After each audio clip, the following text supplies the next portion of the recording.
போன வாரம் என்ன பார்த்தோம்?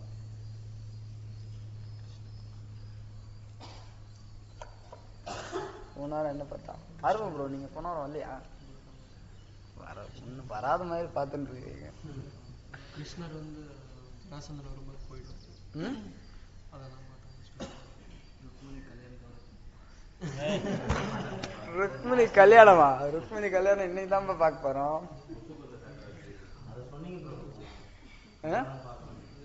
அடுத்த இந்த வாரம் பார்க்கலான்னு சொல்லி போன வாரம் சொன்ன ருக்மிணி கல்யாணம் பார்க்கலான்னு. ருக்மிணி கல்யாணம் பார்த்தோமா போன வாரம்? ஐயோப்பா, என்ன கவனிச்சிங்களா? கிருஷ்ணர் போர்ல இருந்து போறதோட போகல.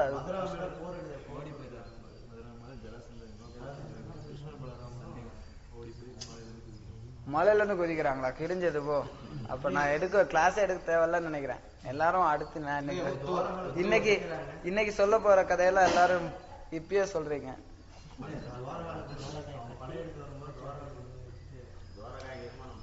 கிருஷ்ணர் துவாரகை நிர்மாணிக்கிறார், அத பார்த்தோம். அப்புறம் வேற என்ன பார்த்தோம்? கிருஷ்ணர் தன்னுடைய பக்தர்களை எப்படி திருத்தி புத்தகம் கையில வச்சிருக்கீங்களா? கிருஷ்ணர் தன்னுடைய பக்தர்களை திருப்திப்படுத்துறார். யாரெல்லாம் திருப்திப்படுத்துறத பத்தி பார்த்தோம். குப்ஜா, அப்புறம் ஞாபகம் இருக்கா? அடுத்து வேற யார திருப்திப்படுத்துறார் கிருஷ்ணர்? சரி சொல்லுங்க, நீங்களே சொல்லுங்க. அவனுக்கு ஏன் சொல்ல தரீங்க? நீங்களே சொல்லுங்க. மூச்சு குந்தனா மண்டையிலே போடுவேன். இது வேற நீங்க அர்த்தம் வேற சொல்லி தரீங்க. மூச்சு குந்தன் வேற யாரு? கிருஷ்ணர் வேற யார திருப்திப்படுத்தினதா அந்த அந்த சாப்டர்ல சொல்லப்படுது.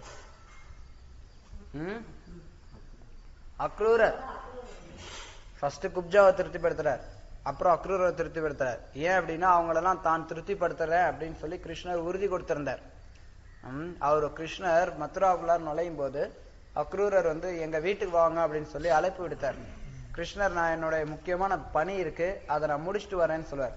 அதே மாதிரி குப்ஜாவை கிருஷ்ணர், கூனி பெண்ணா இருந்த குப்ஜாவை கிருஷ்ணர் ஒரு அழகிய பெண்மணியா மாத்தினரையும் குப்ஜா கிருஷ்ணருக்கு அழைப்பு விடுப்பா, தன்னுடைய காமத்தை தீர்த்து வைக்க வாங்க அப்படின்னு. கிருஷ்ணர் குப்ஜா கிட்டே சொல்லுவார், நான் வந்து வர்றேன், ஆனா என்னுடைய வேலையை முடிச்சுட்டு வரேன் அப்படிம்பார். சோ அதனால குப்ஜாவையும் அக்ரூரையும் சந்திச்சு அவங்களுடைய ஆசைகளை திருப்திப்படுத்துவார்.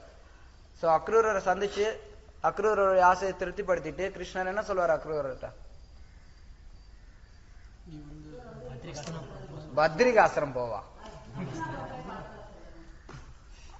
பத்ரிகாசிரமத்துக்கு இங்க எங்க வந்தது? பாகவத்துல பத்ரிகாசிரமத்துக்கு யார் அனுப்புவார்? உத்தவர் அனுப்புவார், அக்ரூரர் அல்ல. அக்ரூரரை நீ போய் ஹஸ்தினாபுரத்துக்கு போய் அங்க இருக்கக்கூடிய நிலவரத்தை பார்த்துட்டு வா அப்படின்னு சொல்லி அனுப்புவார். சோ அப்படி அந்த நிலவரத்தை போய் பார்க்க போறார் அக்ரூரர். அதை அடுத்த சாப்டர் பார்த்தோம். அக்ரூரர் போய் நிலவரத்தை என்ன பார்க்கிறார், அங்க போய் என்ன பார்த்துட்டு வர்றார், அங்க போய் தெரிஞ்சுக்கிறார். திருதராஷ்டிரன் வந்து தன்னுடைய பையங்க மேல ரொம்ப பற்றுதல் அதிகத்தோடையும் பாண்டு புத்திரர்கள் மேல ஒரு வகையான அவங்கள வந்து கீழ்நிலையிலையும் வச்சு நடத்துறத அவர் தெரிஞ்சுக்கிறார். யாருக்கிட்ட பேசி தெரிஞ்சுக்கிறார்? குந்தி தேவி கிட்டையும் விதுரர்கிட்டையும். அவங்க ரெண்டு பேர்கிட்டையும் பேசி கிருஷ்ணர் வந்து அக்ரூரர் நிலைமையை தெரிஞ்சுக்கிறார். நிலைமையை தெரிஞ்சுட்டு அந்த செய்தியை எடுத்துட்டு திரும்பி அவர் வந்து மதுராவுக்கு வர்றார். அப்படி திரும்பி அவர் மதுராவுக்கு வர்ற காலகட்டத்துல அவர் வந்து திருதராஷ்டிரரை சந்திச்சு திருதராஷ்டிரருக்கு அறிவுரை சொல்றார். நீ வந்து இந்த மாதிரி இருக்கக்கூடாது, பாண்டு புத்திரர்களை நீ வந்து இந்த மாதிரி நடத்தக்கூடாது, அவங்கள வந்து நீ சமமா நடத்தணும் அப்படின்னு சொல்லும் போது திருதராஷ்டிரர் அவர் சொல்றதை கேட்டுட்டு சொல்றார், இருந்தாலும் என்ன பிரயோஜனம், நான் வந்து எனக்கு எவ்வளவுதான் நல்ல உபதேசம் வந்தாலும் அது எங்கிட்ட நிக்க மாட்டேங்குது. அந்த உபதேசம்லாம் வர்ற மாதிரி தெரியுது, ஆனா எங்கிட்ட நிக்க மாட்டேங்குது. நான் அந்த அளவுக்கு என்னுடைய பையன் மேல பற்றுதல் அதிகமா வச்சிருக்கேன். எப்படி ஒரு மலை ஒரு கருமேகத்துக்கு நடுவுல மின்னல் தோன்றுனது அப்படின்னா அந்த மின்னல் வந்து நிலைக்கிறது இல்லையோ, அது மாதிரி என்னை போல இருக்கக்கூடிய அதாவது பற்றுதலால மயங்கி இருக்கக்கூடிய என்கிட்ட நல்ல அறிவுரைகள் வந்து நிக்க மாட்டேங்குது அப்படின்னு சொல்லி வருத்தப்படுறான். அதே சமயத்துல காலத்துல என்ன நடக்கணும்னு இருக்கோ அது நடக்கட்டும் அப்படின்னு சொல்லி திருதராஷ்டிரன் சொல்றான். சோ இத வந்து இவர் அக்ரூர் வந்து கிருஷ்ணர்கிட்ட இந்த நிலைமைய எடுத்து சொல்றார். அதுக்கப்புறம் என்ன நடக்குது?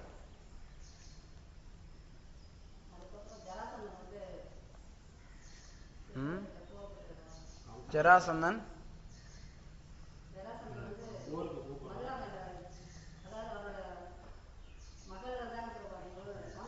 எப்படி வருது? கம்சனுடைய மனைவிகள் வந்து ஜராசந்தனுடைய பொண்ணுங்க. கம்சனுடைய மனைவிகள் 2 பேர். அவங்களோட பேர் என்ன?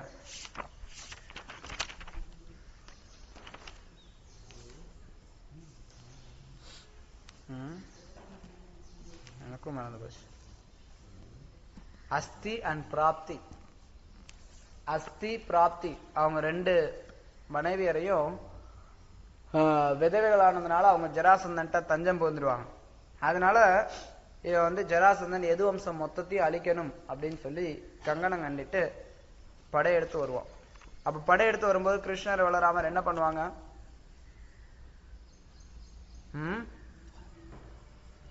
கிருஷ்ண பலராமர் என்ன பண்ணுவாங்க? என்ன பண்ணுவாங்க?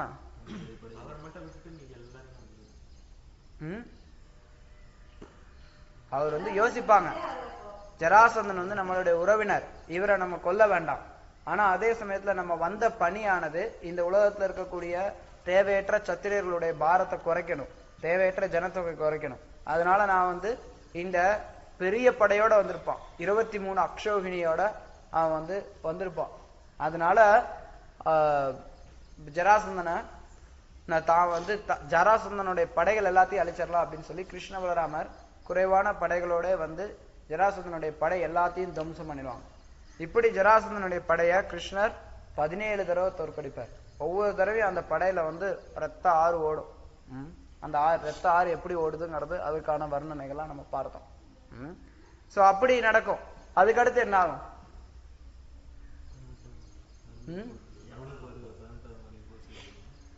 அதுக்கு நடுவுல காளையவனன் வந்து கிருஷ்ணரை நோக்கி படையெடுத்து வருவான். காளையவனன் யாரு? கர்காச்சாரியருடைய பையன். கர்காச்சாரியர் வந்து அவமானப்பட்டதுனால எது வம்சத்தை அழிக்கக்கூடிய அளவுல, எது வம்சத்துக்கு ஒரு பயங்கரத்தை ஒரு பயத்தை கொடுக்கக்கூடிய அளவுல ஒரு பையன் வேண்டும் அப்படின்னு சொல்லி அவரு தவம் செஞ்சதன் காரணத்தினால பிறந்த பையன் காளையவனன். அந்த காளையவனன் அழிக்கிறதுக்காக வருவான். சோ காளையவனன் எண்ணிலடங்காத படையோட வர்றதை பத்தி கேள்விப்பட்டறியோ பகவான் கிருஷ்ணன் என்ன பண்ணுவார்? ஓடுறாராம்.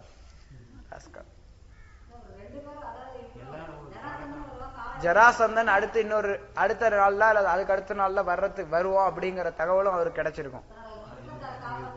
அதனால அவர் என்ன பண்ணுவார்னா கடலுக்கு அடியில் இல்ல, கடலுக்குள்ளார, கடல் கரையில இருந்து கடல்ல மிதக்கிற மாதிரி ஒரு ஊரை வந்து நிர்மாணிப்பார். ஒரு ஊரை நிர்மாணிச்சு அந்த ஊரானது எல்லா வசதிகளோட ரொம்ப அற்புதமா கட்டப்பட்டிருக்கும். அது துவாரகா. அந்த துவாரகா மாநகரை பகவான் கிருஷ்ணர் நிர்மாணிப்பார். நிர்மாணிச்சுட்டு மதுரா ஒரே இரவுல இங்க மதுரால இருந்தவங்க எல்லாரையும் துவாரகாக்கு மாத்திடுவார். மாத்திட்டு வெளியில வருவார். வெளியில வந்து காளையவனனை பத்தி கண்டுக்காம அவர் பாட்டு நடந்து போயிட்டே இருப்பார். பின்னாடி காளையவனன் விரட்டிட்டு வருவான். அவன் வந்து முச்சுக்குந்தன் தூங்கிட்டு இருக்கிற இடத்துல முச்சுக்குந்தனை வந்து எட்டி வதச்சு முச்சுக்குந்தன் வந்து காளையவனனை எரிச்சரியும். முச்சுக்குந்தன் வந்து ஒரு தேவனுடைய உடலை பெற்று முச்சுக்குந்தன் அங்க வந்து வெளியேறுவார் பிரார்த்தனை செஞ்சு. சோ இப்ப அது வரைக்கும் நம்ம பார்த்தோம், முச்சுக்குந்தனுடைய பிரார்த்தனை வரைக்கும். இன்னைக்கு நம்ம வந்து ஒரு 5 அத்தியாயங்கள் பார்க்கலாம். சோ இப்ப முச்சுக்குந்தன் கிருஷ்ணர்கிட்ட பிரார்த்தனை செஞ்சுட்டு கிருஷ்ணரை சுற்றி வரான். இந்த கிருஷ்ணா ரணச்சோர் அப்படிங்கிற அத்தியாயம் இன்னைக்கு பாக்குறோம்.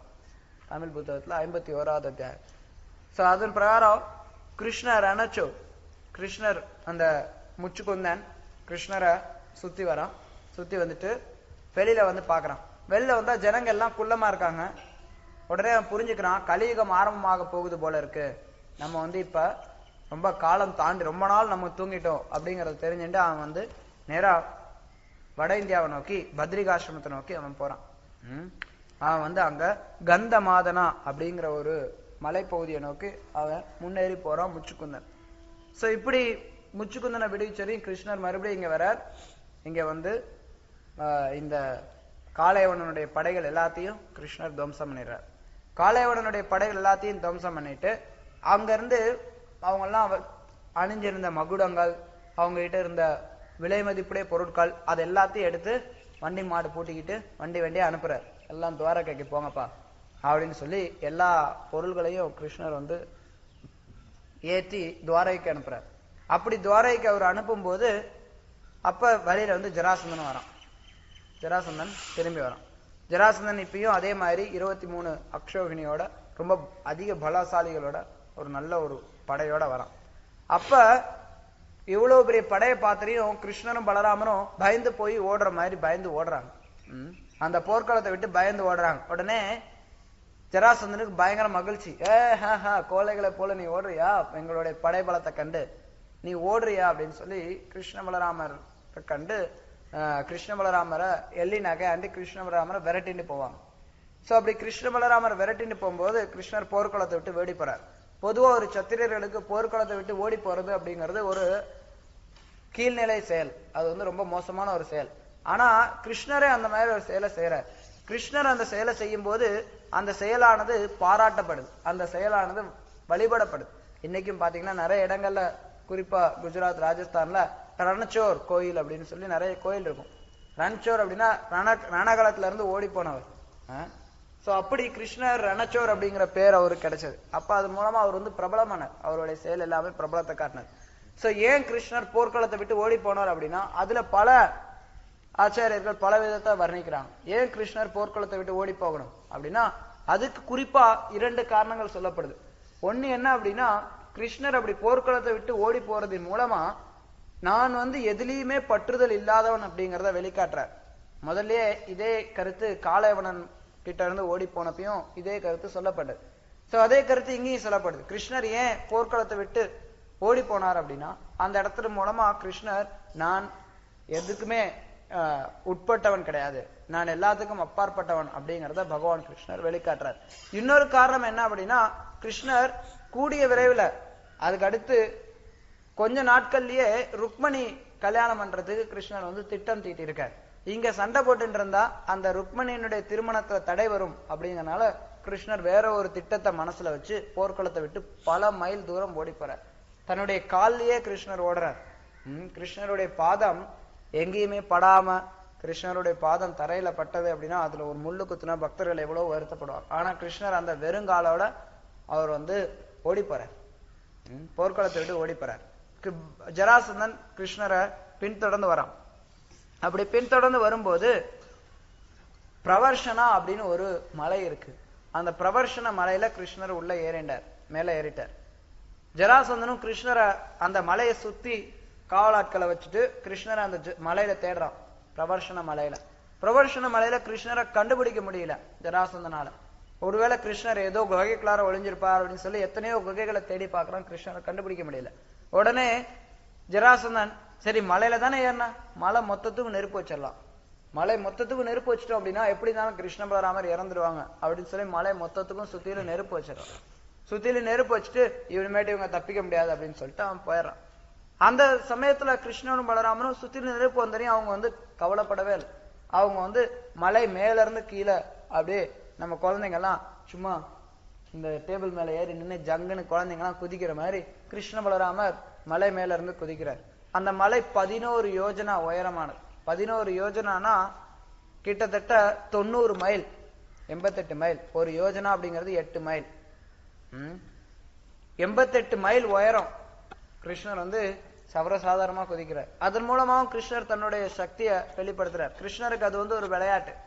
அவர் வந்து நம்ம குழந்தைங்களாம் எப்படி ஹை ஜம்ப் ரொம்ப உயரம் குதிக்கணும்னு தாண்டணும்னு விருப்பப்படுறாங்களோ அது மாதிரி கிருஷ்ணரும் வந்து நான் ரொம்ப உயரமா தாண்டணும்னு விருப்பப்பட்டார். அதுக்கான சூழ்நிலையை அவரே வடிவகுத்துக்கிட்டார். அப்படி ஒரு 88 மைல் தூரத்தை கிருஷ்ணர் வந்து அந்த பிரபர்ஷனாங்கிற மலையில இருந்து கீழே குதிச்சு தன்னுடைய சக்தியை வெளிப்படுத்துறார். சோ அவர் கீழே குதிச்சு அவர் பாட்டு துவாரகைக்கு போயிட்டார். கிருஷ்ணரை பலராமர் இறந்துட்டாங்கன்னு நினைச்சிட்டு ஜராசந்தன் இந்த பக்கம் போயிடுறான். இப்ப இது ஒரு பக்கம் நடந்துட்டு இருக்கு. சோ இதுக்கப்புறம் இதுக்கு இந்த செயலுக்கெல்லாம் முன்னாடியே கொஞ்சம் முன்னாடியே பலராமர் வந்து ரேவதியை திருமணம் செஞ்சுக்கிறார். இங்க இன்னைக்கும் பாத்தீங்கன்னா ரைவத்த மலை அப்படின்னு சொல்லி குஜராத்ல ஒரு மலை இருக்கு. சோ அந்த ரைவத்த மலையினுடைய மன்னன் வந்து ரைவத்தா. அந்த ரைவத்த மன்னனுடைய மகள் ரேவதி. சோ ரேவதியை வந்து பலராமர் திருமணம் செஞ்சுக்கிறார். அது ஒரு பெரிய லீலை. ஆனா அது வந்து இங்க விளக்கமா இந்த இடத்துல சொல்லப்பட கிடையாது. ஏன்னா அடுத்து ருக்மிணிய கிருஷ்ணர் திருமணம் செஞ்சுக்கிறத பத்தி சொல்ல போறாங்க. அதனால ஏற்கனவே பலராமருக்கு திருமணம் ஆயிடுச்சு அப்படிங்கிற ஒரு கருத்தை சொல்லுங்கிறதுக்காக ஒரே ஒரு லைன் இங்க சொல்லப்பட்டிருக்கு. பலராமர் வந்து பிரம்மாவினுடைய அறிவுரையின் பிரகாரம் ரேவதிய திருமணம் செஞ்சுக்கிறார். சோ அப்படி ரேவதியை திருமணம் செஞ்சிடறாரு. அதுக்கப்புறம் இப்போ வந்து கிருஷ்ணருக்கும் ருக்மிணிக்கும் திருமணம் நடைபெறாரு. சோ கிருஷ்ணர் ருக்மிணிய ராட்சச முறையில திருமணம் செஞ்சார். வேத கலாச்சாரத்தின் பிரகாரம் 8 முறையில வந்து ஒரு திருமணமானது நடைபெறலாம். ஒரு ஆண் பெண்ணோட சேர்றது அப்படிங்கிறது 8 விதத்துல நடைபெறலாம். அதுல ஒரு வழிமுறை இந்த ராட்சச திருமணம். அதாவது பெண்ணை வந்து ஆண் மகன் கடத்தி கொண்டு வந்து திருமணம் செய்யறது அப்படிங்கிற வழிமுறையை கிருஷ்ணர் கடைபிடிச்சார். அது ஏன் அந்த வழிமுறையை கடைபிடிச்சார், அதுக்கு பின்னாடி இருந்த நிலைகள் என்னென்ன அப்படின்னு சொல்லி பரீட்சித் மகாராஜ் சுகதேவ கோஸ்வாமி கிட்ட கேள்வி கேட்க சுகதேவ கோஸ்வாமி அதை வர்ணிக்க ஆரம்பிக்கிறார். அவர் சொல்றார், இந்த விதர்ப நாடு அப்படின்னு ஒரு பகுதியான நாட்டு இருக்கு. அந்த விதர்ப நாட்டினுடைய மன்னன் பீஷ்மகன் வந்து பக்தி தொண்டுல சிறந்தவன், பக்தர்கள்ல ஒருத்தன். அந்த பீஷ்மகனுக்கு 5 பையன்களுக்கு வந்து எல்லாரையும் விட மூத்தவன் ருக்மி.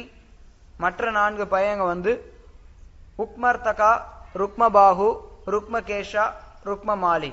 இப்படி மொத்தம் 5 பேர் இருக்காங்க. 5 பேர்ல பெரியவன் ருக்மி, ஒரே ஒரு பொண்ணு ருக்மிணி. ருக்மிணியினுடைய அழகுக்கு இணையா யாருமே கிடையாது. ரொம்ப அழகுல மிகச்சிறந்தவளா இருக்கா ருக்மிணி. சோ அதனால ருக்மிணிய வந்து ரொம்ப சிறந்த ஒரு நபருக்கு திருமணம் செய்து வைக்கணும்னு எல்லாரும் விருப்பப்படுறாங்க. அந்த சமயத்துல எல்லாருக்குமே குடும்ப உறுப்பினர்களுக்கு மட்டுமில்லாம ருக்மிணிக்கும் விருப்பம் கிருஷ்ணரை திருமணம் செஞ்சுக்கணும் அப்படிங்கிறது. ஏன்னா கிருஷ்ணரை பத்தி ருக்மிணி கேள்விப்பட்டிருக்கா. கிருஷ்ணரை பத்தி கேள்விப்பட்ட காரணத்தினால கிருஷ்ணரை நம்ம திருமணம் செஞ்சுக்கணும் அப்படின்னு சொல்லி விருப்பப்படுறா ருக்மிணி. அப்படி ருக்மிணி விருப்பப்படுறாங்க. ஆனா அதே சமயத்துல ருக்மிணியுடைய அண்ணன் அவன் வந்து ருக்மிணிய சிசுபாலனுக்கு திருமணம் செய்து வைக்கணும் அப்படின்னு சொல்லி விருப்பப்படுறான். ஏன்னா ருக்மிக்கு கிருஷ்ணரை பிடிக்காது. ருக்மிக்கு கிருஷ்ணர் மேல பொறாமை இருந்ததுனால, கிருஷ்ணரை மேல ஒரு பொறாமை இருந்தது. அதனால ருக்மி வந்து ருக்மிணிய கிருஷ்ணருக்கு கொடுக்காம சிசுபாலனுக்கு திருமணம் செஞ்சு வைக்கணும் அப்படின்னு சொல்லி முடிவு பண்றான். அப்படி திருமணம் செய்து வைக்கிறதுக்கு எல்லா ஏற்பாடும் அவன் செய்ய ஆரம்பிக்கிறான். அந்த சமயத்துல இந்த விஷயம் ருக்மிணிக்கு தெரிஞ்சோன்னே ருக்மிணி வந்து ரொம்ப வருத்தப்படுறான். நம்ம வந்து கிருஷ்ணரை தவிர வேற யாரையும் திருமணம் செய்து கொள்ள கூடாது அப்படின்னு சொல்லி முடிவு பண்ணி ஒரு பிராமணரை தூதுவரா அனுப்புறார். ருக்மிணி ஒரு பிராமணரை தூது அனுப்புறா. நீ ஒரு கடிதத்தை எழுதி கொடுத்து நீ வந்து போய் கிருஷ்ணரை சந்திச்சு அவர்கிட்ட இந்த கடிதத்தை கொடு அப்படின்னு சொல்லி அனுப்புறான்.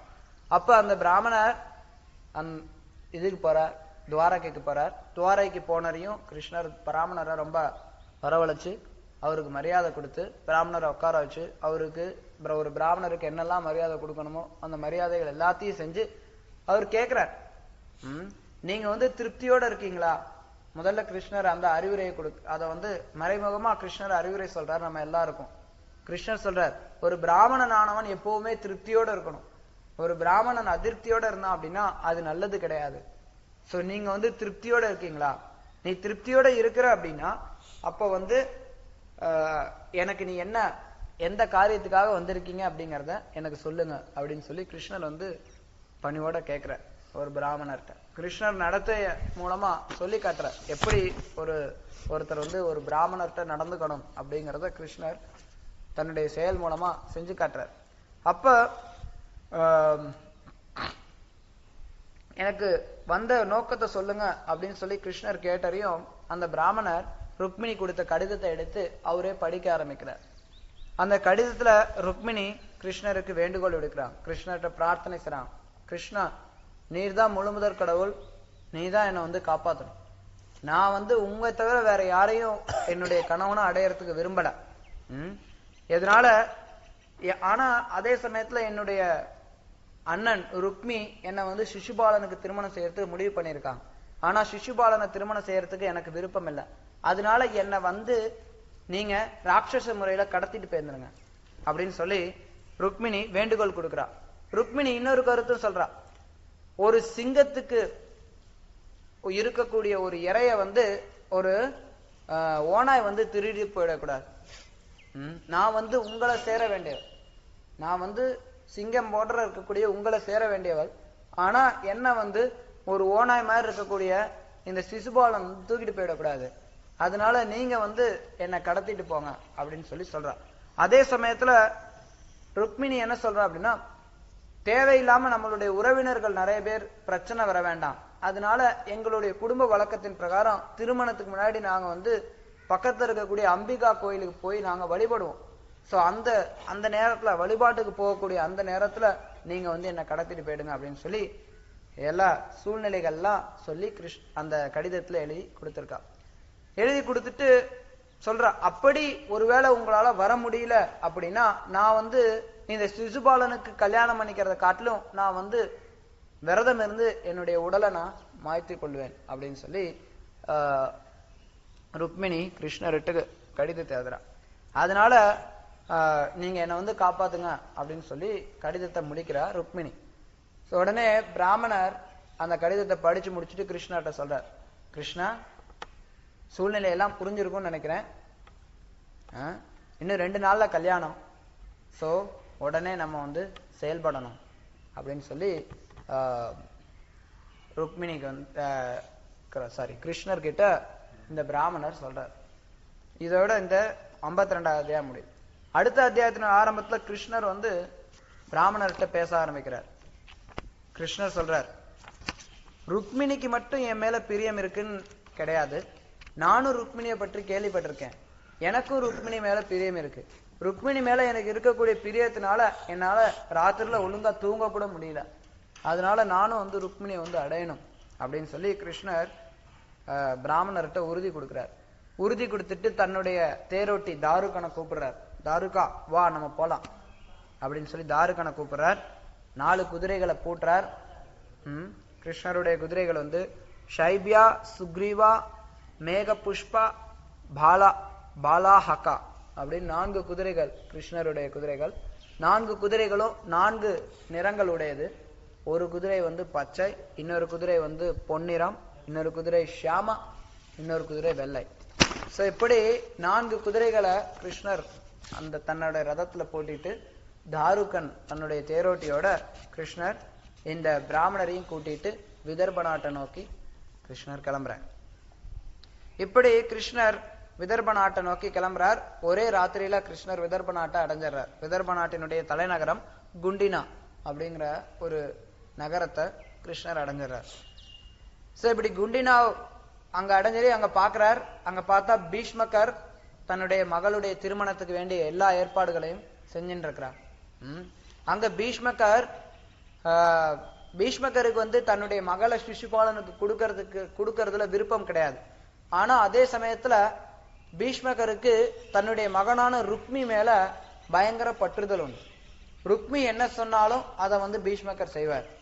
அந்த அடிப்படையில தன்னுடைய மகன் மேல இருக்கக்கூடிய பாசத்தினால பகவான் கிருஷ்ணரையும் அதாவது பகவான் கிருஷ்ணருக்கு கொடுக்காம ருக்மிணிய சிசுபாலனுக்கு கொடுக்கறதுக்கும் அவர் வந்து ஏத்துக்கிறார். சோ தன்னுடைய மகன் மேல இருக்கக்கூடிய பாசம் வந்து அந்த பீஷ்மகரை மயக்கிடுது. அதன் காரணத்தினால பீஷ்மகர் எல்லா விதமான ஏற்பாடுகளையும் செய்யறார் சிசுபாலனுடைய திருமணத்துக்காக. அப்போதை சிசுபாலன் வந்து சேதி நாட்டு மன்னனுடைய மகன். சோ சிசுபாலனுடைய தந்தை தாமகோஷர் அவரும் வரார். அவரும் வந்து எல்லா ஏற்பாடுகளையும் பண்றார். அது மட்டும் இல்லாம சிசுபாலன் தனக்குன்னு இருக்கக்கூடிய கும்பலோட வரான். சிசுபாலனுக்குன்னு ஒரு சில நண்பர்கள் இருக்காங்க. அந்த நண்பர்களோடையும் வரான். சால்வன், ஜராசந்தன், தண்டவக்ரன், விதூரதா, பவுண்டரகா இவங்க எல்லாரையும் கூட்டிட்டு அவங்களுடைய படைகளோட அங்க வந்திருக்காங்க. சோ அவங்களுக்குள்ளார ஒரு டிஸ்கஷன் நடக்குது.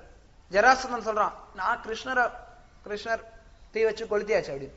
ஒருவேளை கிருஷ்ணர் தப்பிச்சு வந்தா அதை பத்தி நம்ம கவலைப்பட வேண்டாம். கிருஷ்ணர் வந்தா நம்ம எல்லா படையும் சேர்ந்து கிருஷ்ணரை துவம்சம் பண்ணிடலாம், கவலையே வேண்டாம் அப்படின்னு சொல்லி எல்லாரும் சிசுபாலனுக்கு உதவுறதுக்கு தயாரா இருக்காங்க. இப்படிப்பட்ட சூழ்நிலையில இவங்க எல்லாரும் தயாரா இருக்காங்க. இந்த மாதிரி இவ்வளவு படைகள் கண்டிப்பா விதர்ப நாட்டுல இருக்கும் அப்படிங்கறத தெரிஞ்சுட்டு கிருஷ்ணர் தாருகனோட வந்தப்ப பின்னாடியே பலராமரும் கொஞ்சம் படைய கூட்டிண்டு அவரும் வந்து சேர்ந்துட்டார்.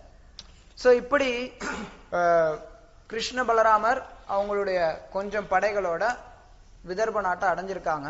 ஆனா ருக்மிணிக்கு இன்னும் இந்த செய்தி வரல. ருக்மிணி வந்து ரொம்ப கவலைப்பட்டு இருக்காங்க. ருக்மிணி வந்து ஏங்குறாங்க, என்ன நடந்து போச்சு, கிருஷ்ணர் வராரா வரலையா, தேவர்கள்லாம் எனக்கு வந்து உதவி செய்ய போறாங்களா இல்லையா அப்படின்னு சொல்லி ருக்மிணி ரொம்ப ஏக்கத்தோட காத்துன்னு இருக்கா. அப்போதைக்கு ருக்மிணியினுடைய இடதுபுறத்துல இருக்கக்கூடிய தொடை, கை, கண் எல்லாம் துடிக்குது. துடிச்சரையும் ருக்மிணி புரிஞ்சுக்கிறா, இது வந்து ஒரு நல்ல சகுனம் அப்படின்னு சொல்லி அவ புரிஞ்சுக்கிறா. அப்போதைக்கு பிராமணர் வர்ற தூரத்துல இருந்து பிராமணர் வர்றத பார்த்துட்டே இருக்கா. பிராமணர் வருவாரான்னு ருக்மிணி எட்டி எட்டி பார்த்துட்டே இருக்கும்போது அந்த பிராமணரை கண்டறியும் ருக்மிணிக்கு பயங்கர மகிழ்ச்சி. பிராமணரை வரவேற்று என்ன ஆச்சுன்னு கேட்கும்போது பிராமணர் சொல்றார், கண்டிப்பா கிருஷ்ணர் உங்களை காப்பாத்துறதா உறுதி கொடுத்திருக்காரு அப்படின்னு. ருக்மிணிக்கு மிகுந்த மகிழ்ச்சி. மகிழ்ச்சியில பிராமணருக்கு நிறைய பொருள்கள்லாம் கொடுத்து பிராமணரை மகிழ்விக்கிறார். இப்படி ருக்மிணி இந்த பிராமணரை மகிழ்ச்சி செஞ்சதுக்கு அப்புறம் இங்க பாத்தீங்க அப்படின்னா மன்னர் வந்து எல்லாரையும் வரவேற்கிறார். எல்லா நாட்டுல இருந்து வந்த ராஜாக்கள் எல்லாரையும் வரவேற்கிறார். அதே மாதிரி பீஷ்மகர் வந்து கிருஷ்ண பலராமரையும் வரவேற்கிறார். கிருஷ்ண பலராமரை வரவேற்று அவங்களுக்குன்னு தங்கறதுக்கு இடம், அவங்களுக்கு எல்லா வசதிகளையும் செஞ்சு கொடுக்கிறார் பீஷ்மகர். சோ அது மாதிரி அன்னைக்கு நடந்தறியும் அங்க இருக்கக்கூடிய ஊர் மக்கள் எல்லாரும் கிருஷ்ண பலராமரை பாக்குறாங்க. சோ எல்லாரும் பார்த்து சொல்றாங்க, கிருஷ்ணர் தான் ருக்மிணிக்கு தகுந்த ஒரு நபர், இந்த சிசுபாலன் ருக்மிணிக்கு திருமணம் செய்யக்கூடாது அப்படின்னு சொல்லி ஊர் மக்களும் நினைக்கிறாங்க. சோ இந்த மாதிரி சூழ்நிலை கிருஷ்ணர் இந்த ஊர்ல இருக்கக்கூடிய மக்கள் எல்லாருடைய மனதையும் கவர்றார். கிருஷ்ணர் அப்படியே நடந்து போகும்போது எல்லாருடைய மனதையும் கவர்றாங்க. சோ அடுத்த நாள் காலையில திருமணத்தன்று அவங்க வந்து காலையில வழக்கம் போல ருக்மிணி வழக்கம் போல மட்டும் இல்லாம ரொம்ப சிறப்பா ஆடைகள், ஆபரணங்கள் எல்லாம் வந்து ரொம்ப விலை மதிப்புடைய ஆபரணங்கள் எல்லாம் அருமையான ஒரு பொருட்களோட ருக்மிணி அம்பிகையினுடைய கோயிலுக்கு வழிபட போறாங்க. சோ அங்க போயிட்டு அங்க ருக்மிணி அம்பிகை துர்கா கிட்ட வழிபடுறாங்க, எனக்கு வந்து கிருஷ்ணர் என்னுடைய கணவரா வரணும் அப்படின்னு சொல்லி ருக்மிணி வழிபடுறாங்க. சோ இந்த வழிபாட்டை வந்து நம்ம வந்து ஏதோ ருக்மிணி வந்து ஏதோ ஒரு தேவதையை வழிபடுறாங்க அப்படிங்கிறதா நம்ம எடுத்துக்கூடாது. இது வந்து அந்த சந்தர்ப்பத்துல அவங்க வந்து ஒரு குடும்ப பாரம்பரியத்தின் அடிப்படையில ருக்மிணி வந்து அங்க அம்பிகையினுடைய கோயிலுக்கு போய் வழிபடுறாங்க. ஆனா அதே சமயத்துல அவங்க வந்து அங்க எந்த ஒரு ஜட பொருள் எதையும் கேட்கல, அவங்க வந்து கிருஷ்ணரையே கேட்கிறாங்க. அதனால இந்த வழிபாடு வந்து சாதாரண ஜடவாதிகள் இருக்கக்கூடிய வழிபாட்டை காட்டிலும் வித்தியாசமானது. இது வந்து சாதாரணமா ஒரு துர்கை கோயில் போய் எல்லாரும் வழிபடுறாங்களே அது மாதிரி கிடையாது. இந்த வழிபாடு வந்து முற்றிலும் வேறுபட்டது. அதனால அந்த வழிபாட்டை முடிச்சுட்டு ருக்மிணி வெளியில வர்றா. வெளியில வரும்போது அப்படியே எட்டி பார்த்துட்டே வரா, கிருஷ்ணா வராரா அப்படின்னு சொல்லி அப்படியே பார்த்துட்டே வரா. அப்படி பார்க்கும்போது ருக்மிணி அப்படியே அங்க இருக்கக்கூடிய மன்னர்கள், இளவரசர்கள் எல்லாரையும் பார்த்து அப்படியே சிரிக்கிறா. ருக்மிணியினுடைய அந்த அழக அங்க இருக்கக்கூடிய இளவரசர்கள், மன்னர்கள் எல்லாரும் பார்த்தரையும் பிரமிச்சு போயிடுறாங்க, அப்படியே அழகுல மயங்கிடுறாங்க. ருக்மிணியினுடைய ஒவ்வொரு உடல் அங்கங்களையும் பார்க்கும்போது அந்த மன்னர்கள், வந்திருந்த எல்லா இளவரசர்கள் எல்லாருக்கும் அந்த அழகுல மயங்கி போயிடுறாங்க. அது மட்டும் இல்லாம ருக்மிணி அவளுடைய வெக்கத்தினால குனிஞ்சு சிரிக்கும் போது அது வந்து அவங்க எல்லாத்தையும் அப்படியே மொத்தமா மயக்கிடுச்சு. சோ அந்த நேரத்துல கிருஷ்ணர் அப்படி ரதத்துல வர்றார். கிருஷ்ணர் வந்தரையும் கிருஷ்ணர் வந்து ருக்மிணியை கூட்டிக்கிறார். ருக்மிணி தேர்ல ஏறுறார், போயிடுறாங்க. கொஞ்ச தூரம் ருக்மிணி போனதுக்கு அப்புறம் தான் இவங்கெல்லாம் யோசிக்கிறாங்க, ஐயோ விட்டமேடா அப்படின்னு. ஏன்னா அந்த அழகுல மயங்கினப்ப அவங்க வந்து அவங்க என்ன செய்யணும் செயல்பாட்டை வந்து மறந்துடுறாங்க. ருக்மிணியினுடைய அழகுல மயங்கிட்டு கிருஷ்ணர் ருக்மிணியை தூக்கிட்டு போறத விட்டுறாங்க. உடனே அவங்களுக்கு வந்து ஒரு இது வந்துச்சு, கிருஷ்ணர் கடத்திட்டு போயிட்டான், உடனே நம்ம போய் பிடிக்கலாம், கிருஷ்ணரை போய் பிடிக்கணும் அப்படின்னு சொல்லி எல்லா ராஜாக்கள் ஜராசந்தன் தலைமையில எல்லாரும் வந்து கிருஷ்ணரை நோக்கி படை எடுக்கலாம் அப்படின்னு சொல்லிட்டு கிருஷ்ணரை விரட்டி பிடிக்கலாம் அப்படின்னு சொல்லி முடிவு பண்றாங்க. இப்ப பாத்தீங்கன்னா இந்த காலகட்டத்துல சுகதேவ கோஸ்வாமி என்ன சொல்றாரு அப்படின்னா, ருக்மிணி சொன்ன அதே வார்த்தையை சொல்றாரு. எப்படி ஒரு சிங்கம் தனக்கு வேண்டுங்கிற இறைய ஒரு ஓனாய்கிட்ட இருந்து புடுங்கிட்டு போகுமோ, அது மாதிரி கிருஷ்ணர் தனக்கு உரித்தான ஒரு இறைய இந்த சிசுபாலன் மற்றும் இதர ராஜாக்கள்கிட்ட இருந்து கிருஷ்ணர் வந்து ஒரு சிங்கம் தூக்கிட்டு போற மாதிரி ருக்மிணியை தூக்கிட்டு போறார் அப்படின்னு சொல்லி சுகதேவ கோஸ்வாமி வர்ணிக்கிறார். அதே சமயத்துல இந்த அசுரர்கள் என்ன சொல்றாங்க அப்படின்னா, ஜராசந்தன் குறிப்பா ஜராசந்தன் என்ன சொல்றான் அப்படின்னா, அதே ஜராசந்தன் சொல்றான், ஒரு சிங்கத்தினுடைய இறைய ஒரு ஓனாய் தூக்கிட்டு போகுது, நம்ம அதை பார்த்துட்டு சும்மா இருக்கலாமா, போய் சண்டை போடலாம் அப்படிங்கிறான். சோ இதுதான் இந்த அசுரர்களுடைய மனப்பான்மை பார்த்தீங்க அப்படின்னா, அது வந்து பக்தர்களுடைய மனப்பான்மையில இருந்து அப்படியே பெர்வெர்ட், அதை வந்து திரிபடைஞ்சு போய் கிடக்கும். அவனும் ஜராசந்தனும் அதே தான் சொல்றான். ஆனா அவன் யார ஓனாய் நினைக்கிறான், யார சிங்கமா நினைக்கிறாங்கிறது தான் வேறுபடுது. அதனால ஜராசந்தன் வந்து படையெடுக்கலாம் அப்படின்னு சொல்லிட்டு எல்லாரையும் கூட்டிட்டு எல்லா மன்னர்களும் கிருஷ்ணரை விரட்டின்னு போறாங்க. கிருஷ்ணர் விரட்டின்னு போகும்போது அப்போதைக்கு கிருஷ்ணர் பின்னாடி கிருஷ்ணர் கூடவே பலராமர் மற்றும் அவங்களுடைய சேனை யதுவம்ச சேனையும் வந்து பின்னாடி போயின்னு இருக்கு. சோ கிருஷ்ணரை விரட்டிண்டு இந்த ஜராசந்தன் தலைமையில படை வருது அப்படிங்கறத பார்த்தரையும் ருக்மிணி பயங்கரமா பயப்படுறா. ருக்மிணிக்கு பயம் என்ன அப்படின்னு சொல்லி பயப்படும் போது கிருஷ்ணர் சொல்றார், அதெல்லாம் ஒண்ணும் கிடையாது, கவலைப்படாது, நம்ம ஆளுங்க எல்லாத்தையும் துவம்சம் பண்ணிடுவாங்க அப்படின்னு சொல்லி கிருஷ்ணர் ருக்மிணிக்கு உறுதி கொடுத்துட்டு கிருஷ்ணர் முன்ன போயிட்டே இருக்கார். அப்படி போயிட்டே இருக்கும்போது இங்க ஜராசந்தன் தலைமையிலான படை வந்து பலராமரையும் மற்றவர் எல்லாரையும் தாக்குது. அப்போ பலராமர் வந்து ஒரு பெரிய சண்டை நடக்குதாங்க. பலராமர் மற்றும் யதுவம்ச படைகள் வந்து எல்லாத்தையும் துவம்சம் பண்ணிடுறாங்க. அவங்க ஆளுங்க எல்லாரும் நிறைய பேர் இறக்க ஆரம்பிச்சுறாங்க. உடனே ஜராசந்தன் யோசிக்கிறான், எவனோ ஒருத்தன் கல்யாணத்துக்கு நம்ம ஆளுங்க எதுக்குடா சாவணும், யாருக்கோ எவனோ அவன் சிசுபாலன் ஆச்சு, ருக்மிணி ஆச்சு, நம்ம ஆளுங்க நம்ம படை எதுக்கு நம்ம வந்து தேவையில்லாம செலவு பண்ணோம், அதனால இது வந்து நம்ம வந்து பேக் வாங்கிடலாம் அப்படின்னு சொல்லிட்டு ஜராசந்தன் மற்ற எல்லா ராஜாக்களையும் கூட்டிட்டு அவன் வந்து திரும்பி போயிடான். திரும்பி போய் அவன் வந்து சிசுபாலன்ட்ட சொல்றான், சிசுபாலா நீ வந்து வருத்தப்படாத. சிசுபாலனுக்கு வந்து ஆறுதல் சொல்றான், வருத்தப்படாத. ஒரு சில நேரங்கள்ல காலங்கள் அப்படிதான் இருக்கும், வெற்றி தோல்வி அப்படிங்கிறது வாழ்க்கையில சகஜம். பிலாசபி பேசுறாங்க. நிறைய நேரத்துல நம்ம பார்க்கலாம், அசுரர்கள் வந்து எப்ப அவங்களுக்கு சாதகமான விஷயம் நடக்கலையோ அப்போ வந்து அசுரர்கள் வந்து நிறைய நேரங்கள்ல தத்துவங்கள் பேசுறத நம்ம பார்க்கலாம். நீங்க பாத்தீங்கன்னா முதல்ல கம்சன் ஊருப்பட்ட தத்துவம் பேசணும், அதை நம்ம ஒரு நாள் ஃபுல்லா பேசணும், கம்சன் பேசின தத்துவங்களை. ஏன்னா கம்சன் அந்த அளவுக்கு தத்துவங்கள் பேசுறான். கம்சன் மட்டும் இல்லாம நீங்க பாத்தீங்கன்னா ஹிரண்யகசிபு, இது மாதிரி எல்லா அசுரர்களும், ராவணன் கூட பாத்தீங்கன்னா நிறைய பேசுவான், நிறைய தத்துவங்களை பேசுவான். சோ அவங்க எல்லாம் எப்ப தத்துவங்களை பேசுறாங்க அப்படின்னா, எப்ப அவங்களுக்கு சாதாரண விஷயங்கள் ஒத்து வரலையோ, அவங்க தோல்வி அடைகிறாங்களோ, அப்ப தத்துவங்களை பேசி தங்களை வந்து தன்னை வந்து சாந்தப்படுத்திக்க பாக்குறாங்க. அந்த அடிப்படையில இங்க பாத்தீங்கன்னா ஜராசந்தன் வந்து சிசுபாலன்ட்ட தத்துவங்களை பேசுறான். வெற்றி தோல்வி அப்படிங்கிறது வாழ்க்கையில சகஜம். ஒரு மனுஷனானவன் அந்த வெற்றி தோல்விகளை சமமா பாவிக்க கத்துக்கணும். அப்படி சமமா பாவிக்கல அப்படின்னா வாழ்க்கையில பிரச்சனை வரும். நீ பாரு, என்ன பாரு, நான் வந்து 17 தடவை தோத்து போனேன், அதனால நான் வந்து என்ன சோர்ந்து போயிட்டேனா? கிடையாது. அடுத்து போரோட பெரிய படையோட போனேன், நான் வந்து அவங்கள தோற்கடிச்சேன், 18வது தடவை நான் அவங்கள தோற்கடிச்சேன். அதனால நீ வந்து இந்த வெற்றி தோல்வியா கண்டு பயப்படாத. நீ வந்து உனக்கு இந்த நேரத்துல காலம் ஒரு சில நேரத்துல ஒரு சிலருக்கு வழிவகை பண்ணும்.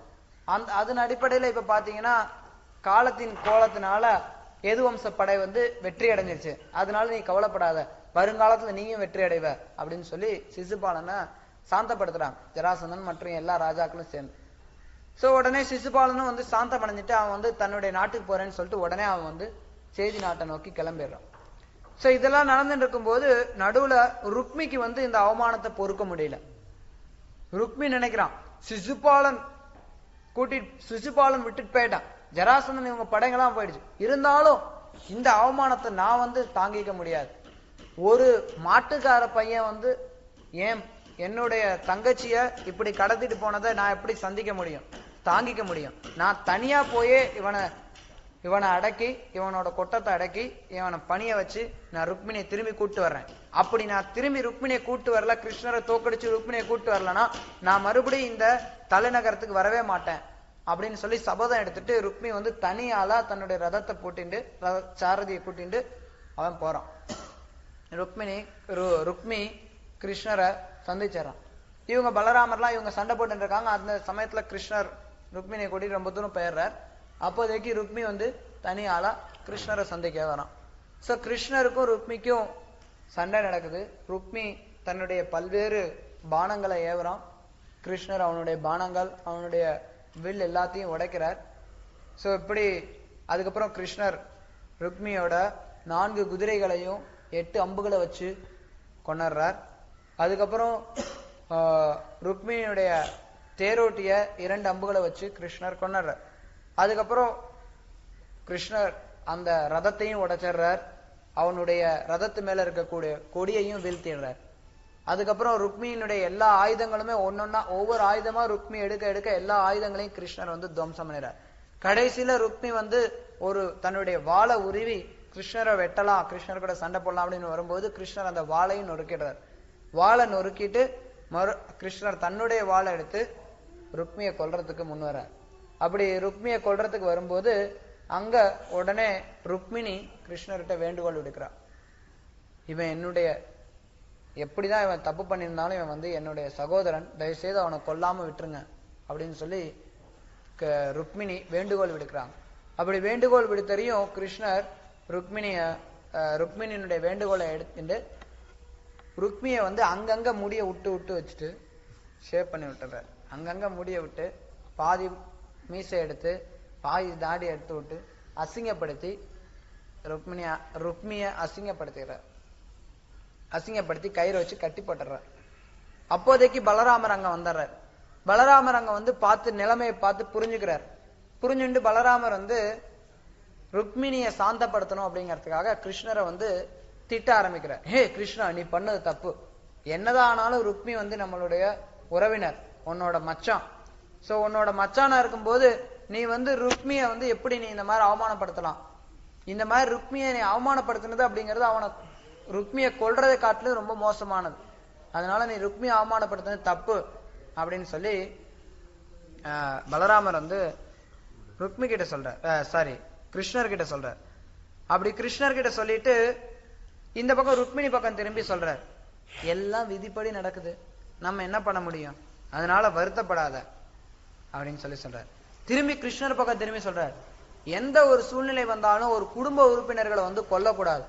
அப்படியே பிரச்சனை வந்தாலும் குடும்பத்தை விட்டு ஒதுக்கி வச்சிடணும். அப்படி குடும்பத்தை விட்டு ஒதுக்கி வச்சுட்டா அது வந்து கொல்றதை காட்டிலும் ரொம்ப மோசமானது. அந்த மாதிரிதான் பண்ணணும், ஒழிய கொல்லக்கூடாது அப்படின்னு சொல்லி கிருஷ்ணர்கிட்ட சொல்றார். திரும்பி இந்த பக்கம் திரும்பி ருக்மிணிகிட்ட திரும்பி சொல்றார், சண்டைன்னு வந்துருச்சுன்னா அண்ணன் தம்பி எல்லாம் பார்க்க கூடாது. சொந்த அண்ணன் தம்பி இருந்தாலும் சண்டைன்னு வந்துட்டா, போர்னு வந்துட்டா ஒரு சத்திரி வந்து கொன்னுதான் ஆகணும் அப்படின்னு சொல்லி சொல்றார். அதுக்கப்புறம் திரும்பி கிருஷ்ணர்கிட்ட திரும்பி சொல்றார், எவன் ஒருத்தனுக்கு வந்து தன்னுடைய சக்தியினால அகங்காரம் வந்துருச்சோ அவன் வந்து ஒரு நிலத்தையோ சொத்தை சேகரிக்கிறதுக்கு, ஒரு பெண்ணை அடையறதுக்கு, யாருக்கு வேணாலும் அபராதம் இழைக்கிறதுக்கு தயங்க மாட்டான். அந்த மாதிரி நீ வந்து பண்ணிட்ட அப்படின்னு சொல்லி கிருஷ்ணர்கிட்ட சொல்றாரு. திரும்பி ருக்மிணிகிட்ட திரும்பி சொல்றாரு, எவன் ஒருத்தன் வந்து பொறாமையோட இருக்கானோ, விஷத்தோட இருக்குதோ, அதுக்கு வந்து நம்ம நன்மை செய்யணும்னு நினைக்க கூடாது. நம்ம ஊர்லயும் சொல்லுவாங்க, பாம்புக்கு வந்து பால் ஊத்துனா மறுபடியும் அது கொத்ததான் செய்யும். அதை சொல்ற பலராமர், நீ வந்து உன்னுடைய அண்ணனுக்கு வந்து நல்லது நீ எதிர்பார்க்க கூடாது அப்படின்னு சொல்ற. இப்படி ஒவ்வொருத்தர் மாத்தி மாத்தி பலராமர் பேசிட்டு இருக்கார். பேசிட்டு அப்படியே ருக்மிணிக்கு கொஞ்சம் தத்துவம் பேசி ருக்மிணிக்கு புரிய வைக்கிறார். அவர் சொல்றார், நீ வந்து உடல் மேல பற்றுதல் வச்சுக்க கூடாது. இந்த எல்லாமே வந்து கர்மத்தின் அடிப்படையில் நடைபெறுது. இவன் ருக்மி அவன் செஞ்ச கெட்ட செயல்களுக்கு விளைவைப்ப அனுபவிக்கிறான். அதனால நீ வருத்தப்படாத, நீ வந்து உடலுக்காக வருத்தப்படாத அப்படின்னு சொல்லி ருக்மிக்கு பலராமர் புரிய வைக்கிறார். நீ உன்னுடைய சாதாரண நிலைக்கு திரும்பி வா அப்படின்னு சொல்லி ருக்மிணி கிட்ட பலராமர் சொல்லவும் ருக்மிணிக்கு ஆறுதல் அடைஞ்சு அவங்க வந்து தன்னுடைய பழைய நிலைக்கு திரும்பி வராங்க. ருக்மிணி திரும்பி வந்தறியும் ருக்மிணியை கூட்டிட்டு இவங்க துவாரகைக்கு போயிறாங்க. அந்த சமயத்துல ருக்மிக்கு வந்து அந்த அவமானத்தை தாங்கவே முடியல. அதே சமயத்துல அவன் சபதம் எடுத்திருந்தானே, மறுபடி நான் என்னுடைய தலைநகரத்துக்கு போக மாட்டேன் அப்படின்னு சொல்லி சபதம் எடுத்திருந்ததுனால அவன் வந்து ருக்மி அந்த விதர்ப நாட்டினுடைய எல்லையில போஜகட்டா அப்படின்னு ஒரு நகரத்தை நிர்மாணம் பண்ணி அங்கேயே தங்க ஆரம்பிச்சான். அவன் வந்து தலைநகரத்துக்கு மறுபடியும் போகிறதுக்கு விரும்பல. சோ இது ஒரு பக்கம் நடந்துட்டு இருக்கும்போது இவங்க எல்லாம் துவாரைக்கு வந்துடுறாங்க. துவாரகையில எல்லாமே வந்து ரொம்ப விமரிசையா எல்லாருக்கும் கிருஷ்ணர் வந்து ருக்மிணியோட திரும்பி வந்ததை நினைச்சு எல்லாருக்கும் பயங்கர சந்தோஷம். உடனே கிருஷ்ணர் வேத வழிமுறையின் பிரகாரம் ருக்மிணியை திருமணம் செஞ்சுக்கிறார். சோ ருக்மிணியுடைய திருமணம் ரொம்ப ரொம்ப ரொம்ப விமரிசையா நடக்குது. அது மாதிரியான திருமணம் யாருமே எங்கேயுமே பார்த்திராத வகையில மேல இருந்து தேவர்கள் நிறைய பேர் வந்து அந்த திருமணத்தை கலந்துக்கிறாங்க. சோ பலராமர் வந்து பலராமர் மற்றும் மற்றவர்களுடைய அறிவுரையின் பிரகாரம் கிருஷ்ணர் வந்து பீஷ்மகருக்கும் அழைப்பு விடுக்கிறார். பீஷ்மகரும் வந்து கலந்துக்கிறார். பீஷ்மகருக்கு ஏற்கனவே கிருஷ்ணருக்கு தன்னுடைய மகளை கொடுக்கணும் அப்படிங்கறத விருப்பம் இருந்த காரணத்தினால பீஷ்மகரும் மகிழ்ச்சியோட வந்து அந்த திருமண நிகழ்ச்சியில கலந்துக்கிறார். அது மட்டும் இல்லாம விருந்தாவனத்துல இருந்து நந்த மகாராஜரும் வந்து கிருஷ்ண ருக்மிணி திருமணத்துல கலந்துக்கிறார். சோ இப்படி துவாரகையில் இருக்கவங்க எல்லாரும் மிக மகிழ்ச்சியோட இருக்கக்கூடிய சூழ்நிலையில கிருஷ்ணருக்கும் ருக்மிணிக்கும் திருமணம் நடக்குது. தென் இது வந்து 54 முடிஞ்ச வருஷம் 55வது தமிழ் புக்ல 54. இங்க கிருஷ்ணருக்கும் ருக்மிணிக்கும் பிரத்யும்னன் அப்படின்னு ஒரு குழந்தை பிறக்கிறத பத்தி இங்க சொல்லப்படுது. சோ இங்க பிரத்யும்னன் பிறந்து வளர்ந்து பிரத்யும்னன் கல்யாணம் செஞ்சு திரும்பி துவாரைக்கு வர்ற வரைக்கும் ஒரே அத்தியாயத்துல சொல்லிடுறாங்க. அதெல்லாம் அப்புறம் நடக்க போறதுதான். இருந்தாலும் ருக்மிணிக்கு திருமணத்தை பத்தி சொன்ன காரணத்தினால அந்த செய்திய அந்த ருக்மிணிக்கும் கிருஷ்ணருக்கும் பிறந்த குழந்தையான பிரத்யும்னனுடைய கதையை வந்து சுகதே கோஸ்வாமி மற்ற திருமணங்களுக்கு முன்னாடியே அந்த பிரத்யும்னனுடைய நிகழ்ச்சிய சொல்லிடுறார். சோ பிரத்யும்னன் யார் அப்படின்னா கிருஷ்ணருடைய விரிவங்கங்கள்ல ஒருத்தர் பிரத்யும்னன். கிருஷ்ணர் வாசுதேவனுடைய விரிவங்கம் யார் யார்? வாசுதேவ, சங்கர்ஷ்ணா, பிரத்யும்னா, அனிருத்தா. சோ இப்படி பிரத்யும்னா கிருஷ்ணருடைய விரிவங்கங்கள்ல ஒருத்தர். ஆனா அதே சமயத்துல இங்க பிரத்யும்னன் தோன்றின போது, கிருஷ்ணருடைய பையனா பிரத்யும்னன் தோன்றின போது, பிரத்யும்னன் எப்படி தோன்றினார் அப்படின்னா அவர் காமதேவனுடைய ஒரு பகுதியின் மூலமா வரார். அதாவது இங்க பாத்தீங்கன்னா பல உதாரணங்கள் இது கொடுக்கலாம். நம்ம இந்த உலகத்துல இருக்கக்கூடிய தேவர்கள் எல்லாருமே வந்து வைகுண்ட லோகத்துல இருக்கிறதுனுடைய ஒரு வகையான பிரதிபிம்பங்கள் தான். இங்க வந்து இருக்கக்கூடிய காமதேவன் பிரத்யும்னனுடைய ஒரு அம்சம். இந்த உலகத்துல இந்த பிரபஞ்சத்துக்குள்ள இருக்கக்கூடிய காமதேவன் பிரத்யும்னனுடைய ஒரு அம்சம். இந்த பிரபஞ்சத்துல இருக்கக்கூடிய காமதேவனை ஒரு தடவை சிவபெருமான் வந்து எரிச்சிடுவார். சிவபெருமான் எரிச்ச காரணத்தினால காமதேவன் மறுபடியும் உடல் இல்லாம கஷ்டப்பட்டுப்பார். அப்போதைக்கு காமதேவனுடைய மனைவி ரத்தி சிவபெருமான்கிட்ட பிரார்த்தனை செய்யும் போது, நீ வந்து அங்க போய் நீனும் அவங்க கூட போய் பிறவிடு அப்படின்னு சொல்லி சிவபெருமான் ரத்தியை அனுப்பிடுவார். அந்த காலகட்டத்துல சம்பரா அப்படின்னு ஒரு அரக்கன் இருப்பான். அந்த அரக்கன் சிவபெருமான தேடி வருவான், சிவபெருமான்கிட்ட வரம் கேட்க வருவான். அந்த சூழ்நிலையில ரத்தி அங்க சிவபெருமான்கிட்ட வேண்டின்னு இருக்கிறத பார்த்தறியும், ரத்தி எனக்கு மனைவியா வரணும் அப்படின்னு சொல்லி சம்பரன் வந்து வரம் கேட்பான் சிவபெருமான்கிட்ட. உடனே சிவபெருமான் சொல்வார், ரத்தி எங்க பிறக்கிறாளோ அங்கே நீ போ அப்படின்னு சொல்லி சம்பரனை அமுச்சு வச்சிடறார். சோ அதன் அடிப்படையில ரத்தி சம்பராவினுடைய ஒரு பணிப்பெண் மாதிரி ரத்தி வந்து அங்க செயல்பட்டு இருப்பா. ஆனா அதே சமயத்துல சம்பராவினால தொடப்படாம இருப்பா, கன்னியாவே இருப்பா. சோ அந்த மாதிரி ரத்தி இருப்பா. அந்த ரத்தியினுடைய இந்த ரூபத்தினுடைய பேர் மாயாவதி. மாயாவதி அப்படிங்கிற பேர்ல ரத்தி அங்க வாழ்ந்துட்டு இருப்பா. சோ இது ஒரு பக்கம் இருக்கு. இங்க இந்த எரிக்கப்பட்ட காமதேவனுக்கு உடல் கிடைக்காம இருக்கும்போது அவர் வந்து கிருஷ்ணருடைய விரிவங்கமான பிரத்யும்னனோட கிட்ட தஞ்சம் புகுந்து பிரத்யும்னன் மூலமா அவருக்கும் ஒரு உடல் கிடைக்க ஆரம்பிக்கும். கிருஷ்ணருடைய மகனா அவர் வந்து பிறக்கிறார் பிரத்யும்னன். சோ இந்த பிரத்யும்னனால தனக்கு மரணம் வரும் அப்படிங்கறத தெரிஞ்சின்ற சம்பரன் என்ன பண்ணுவான் அப்படின்னா 10 நாள் குழந்தையா இருக்கும்போது பிரத்யும்னனை கடத்திட்டு போயிடுவான். பிரத்யும்னனை கடத்திட்டு போய் அவன் வந்து கடல்ல போட்டுருவான். கடல்ல போட்டு கடல்ல வந்து ஒரு பெரிய மீன் பிரத்யும்னனை விழுங்கிடும். அந்த மீனை ஒரு மீனவன் வந்து பிடிச்சிருவான். அந்த மீனவன் பிடிச்சிட்டு சம்பரனுக்காக அதை சமைக்கிறதுக்கு வருவாங்க. ஏன்னா அசுரர்கள் வந்து மாமிசம் சாப்பிடுறது அவங்களுக்கு பழக்கமான ஒன்று. அதனால சம்பரன் வந்து அந்த மீன் சாப்பிடறதுக்கு வரும்போது சமைக்கிறவங்க வந்து மீனை வெட்டும்போது உள்ள அழகான குழந்தை இருக்கிறத பார்ப்பாங்க. இந்த குழந்தை மீன்ல இருந்து வந்தது அப்படிங்கறதெல்லாம் சொல்லாம அந்த குழந்தைய வந்து ராஜாவுக்கே பிரசன்ட் பண்ணிடுவாங்க. சம்பரனுடைய அரண்மனையிலே பிரத்யும்னன் வந்து வளருவான். சோ இப்படி பிரத்யும்னன் நல்லா ஓரளவுக்கு வளர்ந்தறியும். மாயாவதி பிரத்யும்னனை புரிஞ்சுப்பா, தன்னுடைய கணவன் அப்படிங்கிற தெரிஞ்சுண்டு அதே சமயத்துல ஒரு தாயை போல பிரத்யும்னனை அவன் பராமரிச்சு வளர்ப்பா. பிரத்யும்னன் ஒரு இளமை பருவத்தை அடைஞ்சறியும் பிரத்யும்னன் மேல மாயாவதிக்கு கவர்ச்சி ஏற்படும். அவ வந்து ஒரு காம எண்ணத்தோட பிரத்யும்னனை பாப்பா. பார்த்தறியும் பிரத்யும்னனுக்கு தயக்கம் வரும். அம்மா நீ வந்து என்ன அம்மா மாதிரி வளர்த்தீங்க, இப்ப ஏன் இப்படி காம எண்ணத்தோட என்கிட்ட அணுகுறீங்க அப்படின்னு சொல்லி பிரத்யும்னன் மாயாவதிட்ட கேட்கும்போது மாயாவதி விளக்கம் கொடுப்பா. உண்மையில நீங்களும் நானும் வந்து கணவன் மனைவி தான். நம்ம வந்து சிவபெருமானுடைய சாபத்தின் பேர்ல நீங்க இங்க இந்த மாதிரி பிறந்திருக்கீங்க, எரிக்கப்பட்டு அதுக்கப்புறம் காலப்போக்கில் இப்ப நீங்க பிறந்திருக்கீங்க அப்படின்னு சொல்லி 10 நாள் குழந்தையா இருந்தீங்க, சாம்பரம் கடத்திட்டு வந்தான், மீன் மூலமா வந்தீங்க, எல்லா கதையும் சொல்றா. சொல்லிட்டு மாயாவதி பிரத்யும்னர் சொல்றா, நீங்க வந்து இந்த சம்பரனை கொன்னுடுங்க, கொன்னதுக்கு அப்புறம் நம்ம வந்து எல்லாரும் துவாரகைக்கு போயிடலாம் அப்படின்னு விருப்பப்படுறான். இந்த விருப்பத்தின் அடிப்படையில அங்க மாயாவதி அந்த பிரத்யும்னருக்கு ஒரு சில கலைகள்லாம் சொல்லித்தரா, மகாமாய கலைகள், ஒரு சில கலைகள். ஏன்னா சம்பரன் வந்து இந்த மாதிரி கொஞ்சம் மேஜிக் சித்து வேலைகள்லாம் செஞ்சு தந்திரமா சண்டை போட தெரியும். ஸோ அந்த தந்திரத்தெல்லாம் தாங்கிக்கக்கூடிய அளவுல, அதை சந்திக்கக்கூடிய அளவுல கலைகளை வந்து மாயாவதி பிரத்யும்னருக்கு சொல்லித்தரா. அதன் அடிப்படையில பிரத்யும்னன் வந்து சம்பரனை சண்டைக்கு அழைப்பு எடுக்கிறான். சம்பரனுக்கும்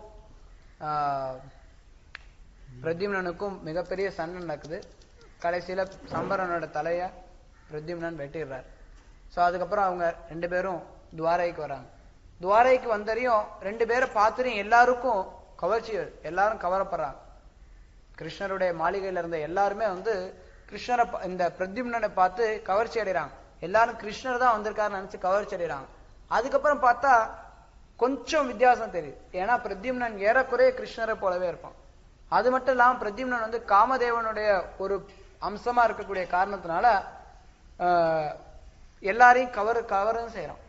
சோ எல்லா பெண்களுமே வந்து அந்த பிரத்யும்னனால கவரப்படுறாங்க கிருஷ்ணரோன்னு நினைச்சு. அப்புறம் கிருஷ்ணர்கிட்ட இருக்கக்கூடிய ஒரு சில சிறப்பான அங்கங்கள் அம்சங்கள் அங்க இல்ல அப்படிங்கறத தெரிஞ்சறியும், ஓ இது வேற யாரோ அப்படின்னு சொல்லி யோசிக்கிறாங்க. அப்ப ருக்மிணி பாக்குறா. ருக்மிணிக்கு பார்த்தறியும் ருக்மிணிக்கே புரியாம பாசம் வெளிப்படுது. ருக்மிணியுடைய மார்புல இருந்து பால் சுரக்க ஆரம்பிக்குது. ஒரு வகையான பாசத்தை அவ உணர்றா. உடனே ருக்மிணி சந்தேகப்படுறா, ஒருவேளை இது என்னோட பையனாவே இருக்குமோ, கிருஷ்ணரை போலவே தோற்றம் அளிக்கிறான், அதே சமயத்துல என்னுடைய பையன் வந்து தொலைஞ்சு போன என் பையன் வளர்ந்திருந்தா இப்ப இப்படிதான் இருப்பான், சோ அதனால ஒருவேளை என் பையனா இருக்கும் அப்படின்னு சொல்லி ருக்மிணி நினைச்சுட்டு இருக்கா. அந்த சமயத்துல கிருஷ்ணர் தேவகி வசுதேவரோட அங்க வர. தேவகி வசுதேவரோட வரும்போது கிருஷ்ணரும் யோசிச்சுட்டு இருக்கார். அந்த காலகட்டத்துல நாரதர் அப்படியே வர்றார். கிருஷ்ணருக்கு எல்லாம் தெரியும், இருந்தாலும் நாரதர் மூலமா இந்த விஷயத்தை தெரிவிக்கணும்னு விருப்பப்படுறார். அப்படி நாரதர் இந்த நடந்த எல்லா விஷயங்களையும் சொல்லி பிரத்யும்னன் பிறப்பு அதுக்கப்புறம் வளர்ந்தது எல்லாத்தையும் சொல்லி நாரதர் எல்லாத்தையும் சுமூகமா முடிச்சு வைக்கிறார். எல்லாருமே வந்து இதனால சந்தோஷம் அடைகிறாங்க. எல்லாருமே பிரத்யும்னனால கவரவும் படுறாங்க. சோ இதோட வந்து இந்த அத்தியாயம் முடியுது. அதுக்கடுத்து கிருஷ்ணர் மற்ற ராணிகளை திருமணம் செஞ்சுக்கிறத பத்தி சுகதேவ கோஸ்வாமி படிப்படியா சொல்ல ஆரம்பிக்கிறார். அதுல கிருஷ்ணர் ருக்மிணியை திருமணம் செஞ்சதுக்கு அப்புறம் யார திருமணம் செஞ்சார்? ருக்மிணிக்கு அடுத்து யார கிருஷ்ணர் திருமணம் செஞ்சார்? யார திருமணம் செஞ்சார்?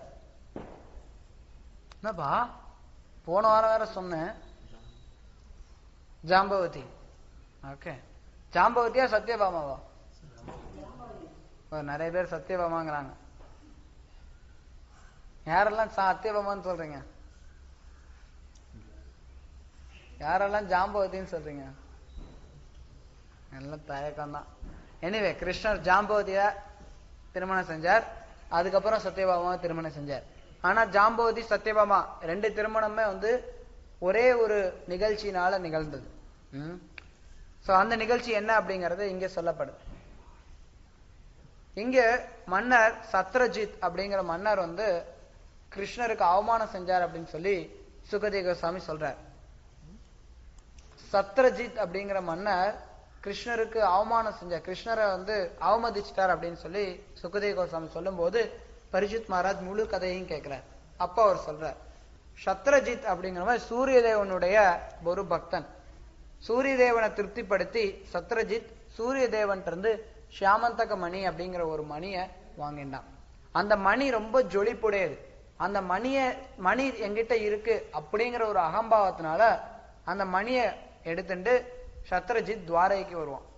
சோ சத்ரஜித் துவாரைக்கு வரும்போது பார்த்தா ரொம்ப பிரகாசமா இருப்பான். இவன் ரொம்ப பிரகாசமா இருக்கான், ஒருவேளை சூரிய தேவனே வந்திருக்கலாம் அப்படின்னு எல்லாரும் நினைப்பாங்க. ஏன்னா நிறைய தேவர்கள் கிருஷ்ணரை பார்க்க வருவாங்க, கிருஷ்ணர் முழுமுதற் கடவுள், அவரை பார்க்க நிறைய பேர் வருவாங்க. அதனால இப்ப சூரிய தேவன் வந்திருக்கான் அப்படின்னு சொல்லி கிருஷ்ணருடைய காவலாளி போய் கிருஷ்ணர்கிட்ட சொல்வார், சூரிய தேவன் வந்திருக்கான் அப்படின்னு. கிருஷ்ணர் சொல்றார், சூரிய தேவன் வரல, சத்ரஜித் தான் வந்திருக்கான்.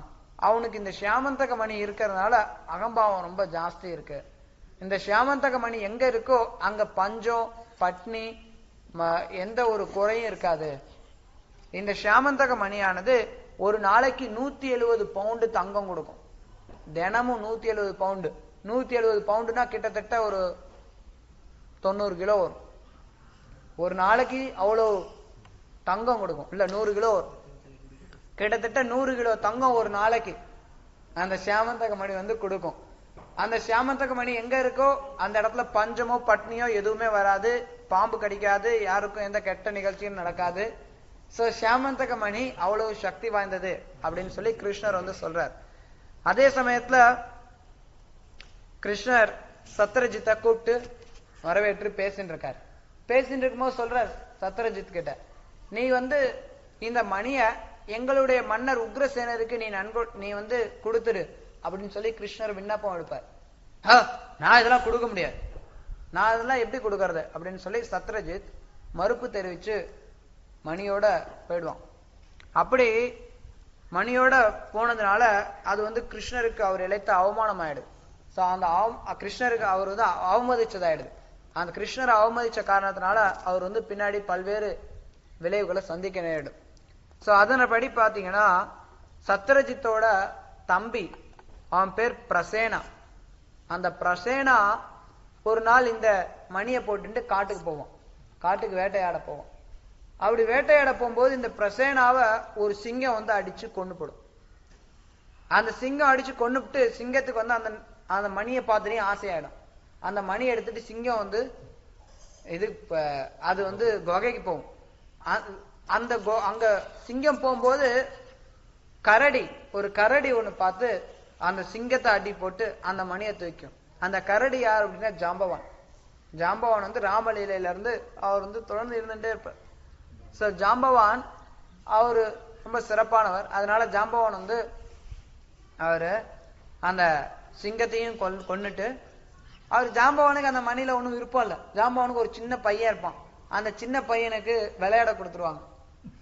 நம்ம ஊர்ல சொல்லுவாங்கல்ல, குரங்கு கையில பூமாலை கொடுத்த மாதிரின்னு.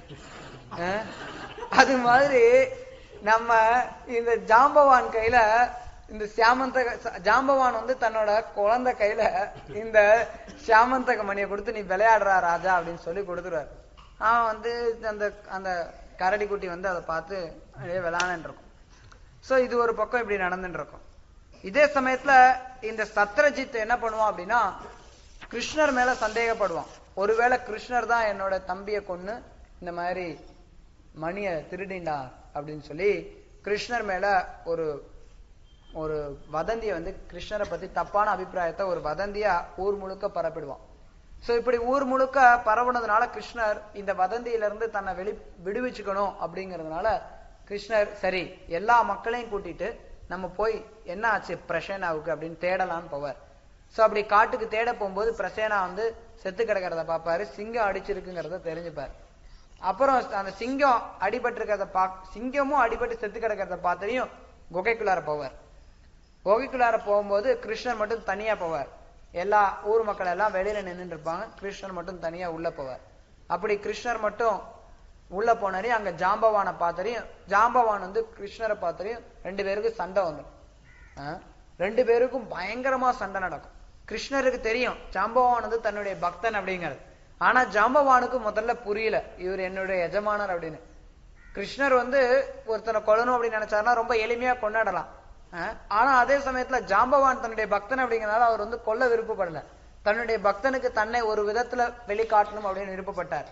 அதனால 2 பேருக்கும் பயங்கரமா சண்டை நடக்குது. 2 பேரும் வந்து மரத்தை புடுங்கி அடிச்சுக்கிறாங்க, கையில குத்திக்கிறாங்க, ஒருத்தர் குத்து விடுறாங்க. அது பாட்டு சண்டை ராப்பகலா நடக்குது. கேப்பே இல்லாம 28 நாள் சண்டை நடக்குது. இப்படி 28 நாள் இங்க சண்டை நடந்துட்டு இருக்குது. குகைக்கு வெளியில மக்கள் எல்லாம் காத்துட்டு இருக்காங்க. 12 நாள் காத்துட்டு இருந்துட்டு மக்கள் எல்லாம் போயிடுறாங்க. மக்கள் எல்லாம் துவாரகைக்கு திரும்பி போயிட்டு கிருஷ்ணரை காணான்னு சொல்லிட்டு எல்லாம் வருத்தத்துல ரொம்ப வருத்தத்தோட இருக்காங்க. இப்படி வருத்தத்தோட கிருஷ்ணர் இருக்கும்போது துவாரகா வாசிகள் எல்லாரும் இருக்கிறாங்க. இங்க 28 நாள் சண்டை நடந்தையும் ஜாம்பவான் வந்து புரிஞ்சுக்கிறார். எங்கூட இவ்வளவு நாள் சண்டை போட யாராலும் முடியாது. என்னுடைய வழிபாட்டுக்குரிய பகவான் விஷ்ணுவாலதான் முடியும். நீங்க சாக்ஷாத் நாராயணர் அப்படின்னு சொல்லி அவர் வந்து புரிஞ்சுக்கிறார். புரிஞ்சு ஜாம்பவான் வந்து பிரார்த்தனைகளை முன்வைக்கிறார் கிருஷ்ணர்கிட்ட. ஏன் அப்படின்னா ஜாம்பவானுடைய பலத்துக்கு முன்னாடி யாருமே முன்வர முடியாது. ஜாம்பவான் அவ்வளவு சக்திவான். நீங்க பாத்தீங்கன்னா ஒரு காலகட்டத்துல எல்லாரும் அடிபட்டு கிடக்கும் போது ராமாயணத்துல எல்லாரும் அடிபட்டு கிடக்கும்போது ஜாம்பவான் சக்தியோடு நிற்பார். ஜாம்பவான் வந்து அவர் சொல்லுவார், நான் ஒருத்தன் போதும் இந்த மொத்த ராட்சசர் எல்லாரையும் அழிக்கிறதுக்கு. ஜாம்பவான் அவ்வளவு சக்தி வாய்ந்தவர். அந்த ஜாம்பவான் கூடயே சண்டை போட்டு ஜாம்பவானையே அவருக்கு வந்து